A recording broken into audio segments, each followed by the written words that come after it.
All right, so we back. It's more than expected. More than expected. You know, this episode 3, we here. It's Care More Korb. We got a very special guest with us here today. Okay, very. Very special guest. You know, Miss Ashley. You tell us a little bit about you. Okay, hey y'all. I'm Ashley right now. Artist, creative, visionary, being. I don't know. I create a lot of dope shit. So, and I own this pretty cool gallery that we're sitting in right now, actually. So, it's in Portsmouth. We do all types of cool shit. We do Huey Sundays, first Sunday, where we kind of just feed everybody. Everybody brings a dish, potluck. You know, everybody's invited. So, like, if you live on the streets or in like an 8-bedroom house, you can all come here and eat and hang out with your people and just listen to music and vibe out, et cetera. Good vibes. Good vibes. Yeah. I actually been to one of Miss Ashley events, the Huey event on Sunday. Man, it was cool. It was great. It was something like I'd never seen before. You know, I walked in, everybody just peaceful. You know, nobody like putting it's like your pride to the side type of thing. You know, it's like you're able to just be free and be you in there. You know, just talking to anybody, no classism. It's just a cool energy with it. You know, I loved it though, for real though. What you doing here is very different though. You are different. You, like you said, you're a creator, and you created this art house that we sitting in here today. I did. You did. Like literally. How long ago did you have this as a dream? Let's see. So in December of 2019, I went with I'm a part of this gallery in Brooklyn. Shout out to the Bishop on Bedford. We all went down to Miami for Miami Art Week, which is famous for housing Art Basel, or whatever, every year. So we were at the fair called Scope, which is before Art Basel starts. It's still an international art fair, but it was about 6 or 7 artists maybe. We were all kind of staying in this condo in Little Havana. And I remember one night we were all kind of working on art together simultaneously. And I'm like, man, this is really some fire-ass shit. Like, all these artists, you know, all in the same house. Like, this one person helping this person. But these are, like, artists, you know. Yeah, so y'all really able to bounce ideas off each other, inspired by each other. Exactly. And that felt really good to me. I really enjoyed that. And then I even made the comment. I was like, this is some, like, real world, but for artist type vibes. And I was like, that's very fire. Oh, no, that's a cool ass. I was like, that's very cool fire. Ass comparison right there. Right. Real for the artist though. I was like, that's fire. And I remember telling my friend, and I said, man, that would be a cool. I was like, I want to do something like that. And I just kind of threw it out there, right? So thought on it. You know, once you write it down, you kind of really like. Once you do that, you're making it real right there. You really manifesting it right there. Literally. That's why you spell words. You know? Yeah. Oh, what you know about that? That's a whole nother level right there, though. We gotta go there tonight, though. You can tap into that part, though, because that's what they need to know, though. That's what we want to put out there to them, though. For real, yeah. This show is called More Than Expected. We're gonna give you more than you expected here. This not just your typical. This how I did it. This what happened. Nah, we gonna tell you the magic to it, though, because it's really magic in us. For real, it really is. For real, it really is, though. The power. We all got that little bit of Gila, you know, Henrietta Lacks in us. You know that guy. We not going there neither. We can't go there neither. Hey, we can go as far as you want to go today, for real. I'm just saying. Nah, they need to hear that though, for real. Like, so you must have you've tapped into that. That's what it sounds like. You tapped into the inner God within you, that genius. Most definitely. Yeah. How were you able to even approach that? Like, how did you experience that? What was the process? It was definitely a process. Definitely grew up in church. You know, that whole thing. But there was always a rebel inside of me, you know, that's like, I don't know about that, but what if I rub it this way instead of going with the grain, you know? So just even in that mindset, it's just like I would sit up in church, you know, all the time as a youth. And then I was in a very long-term relationship, and then we were in church all the time. And if it didn't fill me, it felt like a chore. Yeah.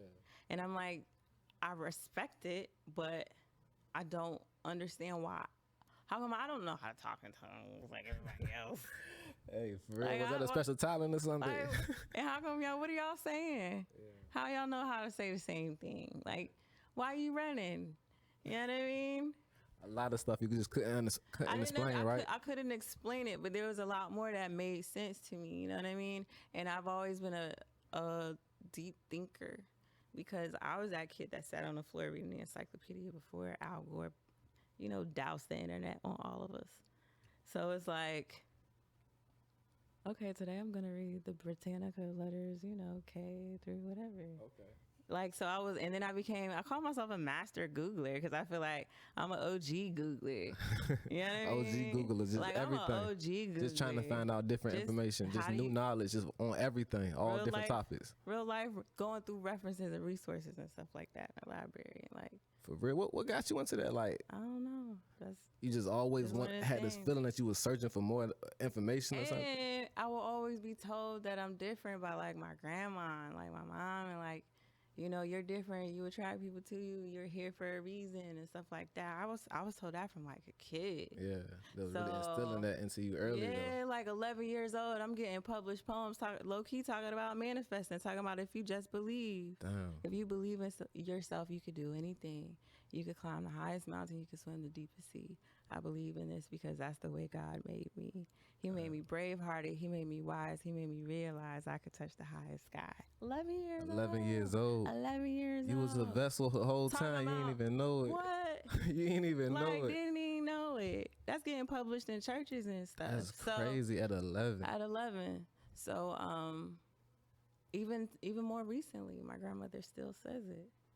Even as things are starting to manifest, she still says it. She says it even more now. Even going back to the art house, like after that whole situation in Miami, I really thought about that. Like, man, that's different. I really want to do something like that. And I already had tapped into writing out my spells, spelling out, my rights and all that type stuff and willing things for myself. So,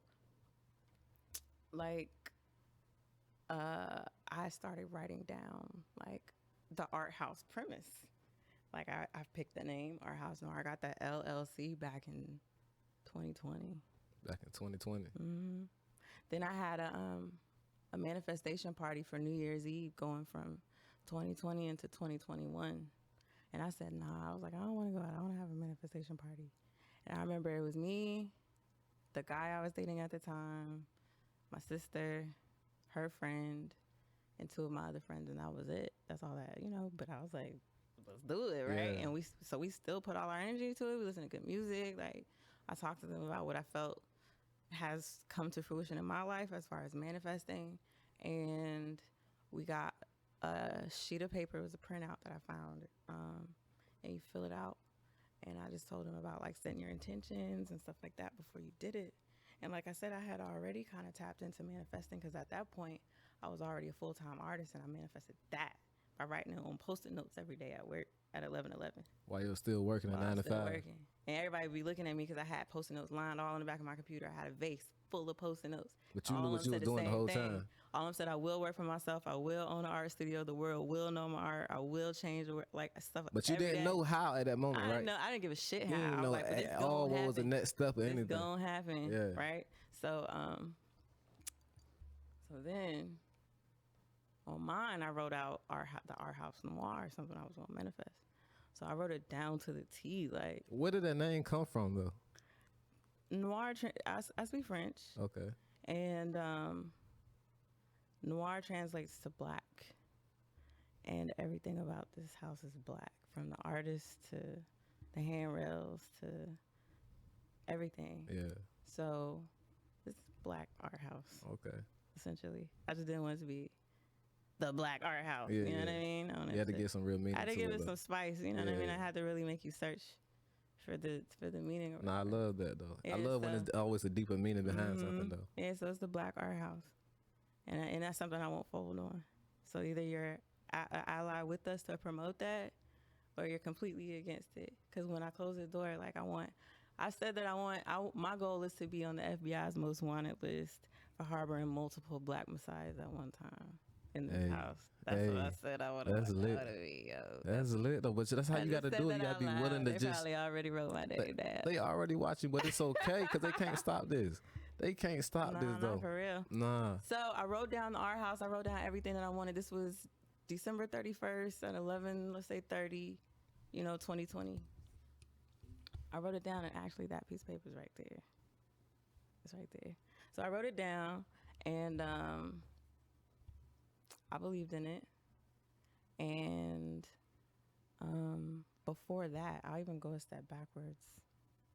I'll go even deeper than that. I got locked up Okay, tell us in about early that. 2020. Probation is a hell of a revolving door, I'll tell you that much, no matter what. So I was locked up, and while I was in there, I just wrote the business plan for our house noir. I wrote that first, before I wrote that, actually.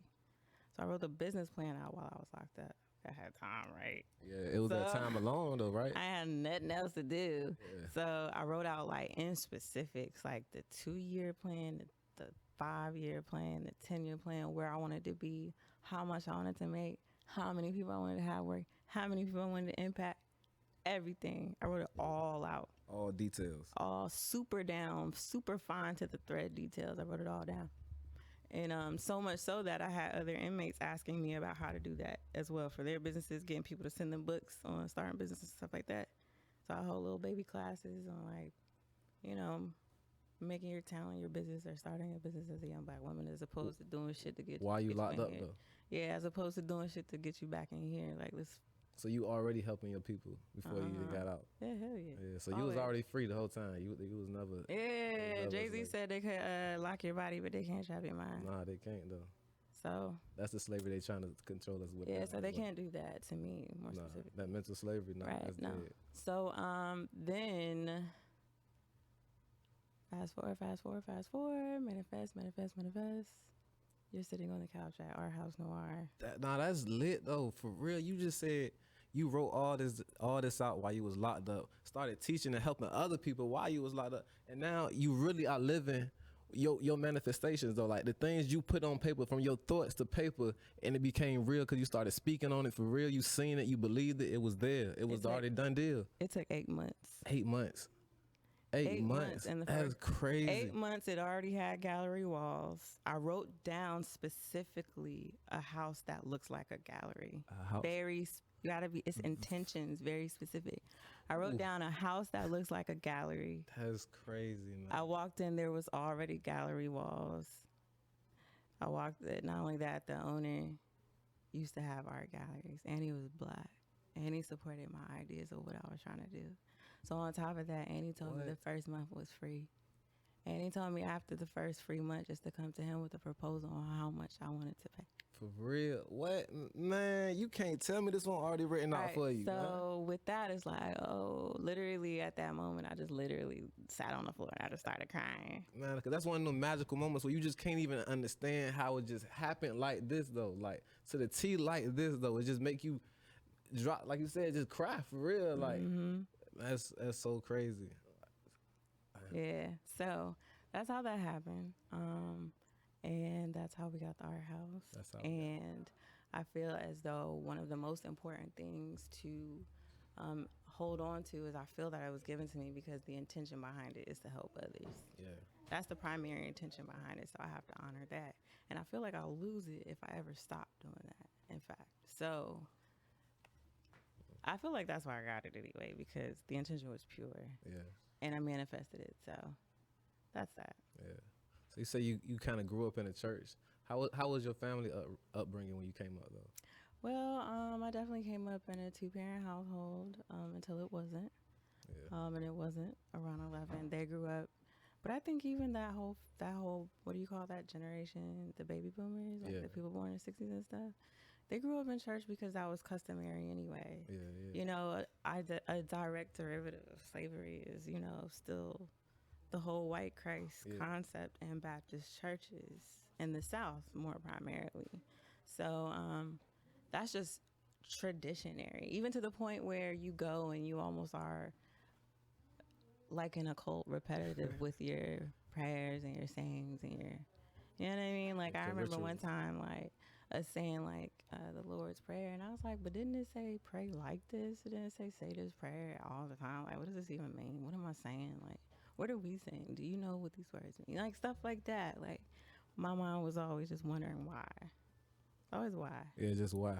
Yeah, why? Yeah, I can relate to that though, cause I kind of grew up in the church too though, and my mom didn't go, but I always went with my grandma though, me and my brother, and for years I just went just because it's what we do, like you said, it just was what we did, like that's how they was taught to raise their children. You got to put them in the church, keep them right, raise them like this. But as I grew older and became like a teenager, I started to rebel from it. And I didn't initially even know why or even understand why exactly, but I knew it was just like, I don't agree with this. Like, it's something about this that I'm not all the way comfortable with, though. Like, I understand what y'all doing. I see the point behind it, but it's something with this that just doesn't want me to tie my name just all the way with it, though. And when I grew up as an adult, though, and I left this environment, I came back, it was like, well, I left the church environment and I came back. It was like, I seen it from a totally different perspective though. It's like, okay, I see what's going on over here, but that's not how I'm thinking at all though. Like I gotta move with my own thoughts though, not with the actions of how y'all tell me this is how we gotta move. This is what's gonna happen if you don't do this, or this is gonna happen if you do that. But like you said though, it's just how they create the system though. They want this is all part of their plan though. Mhm. Exactly. It's all part of a. It's all part of a big plan. And then you only have a very small percentage of people who just are tapped into the outside of that and know how to just know they're aware of reality. Yeah, but you got to be aware of your reality though, like for real. But you got to understand yourself to kind of be aware of your reality first though. Once you start to understand yourself, you're gonna start to understand the world a little bit more around you as well though. And some things gonna start to make more sense, and some things gonna make less sense though. Mm-hmm. Yeah, for real. Mm-hmm. That's the most important part to a lot of things. Yeah. Is knowing who you are. Not only just like who you are as an individual, who you are just on so many spiritually, you know, your power. Facts. Because, you know, from my understanding, you'll keep coming back till you get it. And who wants to keep coming back here? You know? So, like, Nah, that's facts though. You definitely got to understand your power. You got and to. that what I talked about earlier, that Henrietta Lacks part of you. Hold on. You want to explain a little bit about that? Okay, so for those that are unfortunately unaware, Henrietta Lacks is she is a woman who, long story short, her certain parts she was sick, and they took certain parts of her cells and they created the HeLa gene, which is sort of for Henrietta Lacks without her family's permission. And that gene is prominent in dozens, if not thousands, of medications that are used today. Treatments, all types of shit come from her. And there's a certain godly particle that hadn't been discovered before, and it came from a black woman. So that is the whole black woman is God complex. It comes from Henrietta Lacks. So that's amazing. You just put me up on game too, though. You just put me up on some new game, but that makes sense though, because you know they studied us since the beginning though, because they already knew our power. You know, they know where our strong suits are. A lot of times they try to see how far we can be bent or how far we can go and how much we can benefit. Right. That's why they leech on to us. Right. But exactly. Yeah. And actually, funny enough, it's the same exact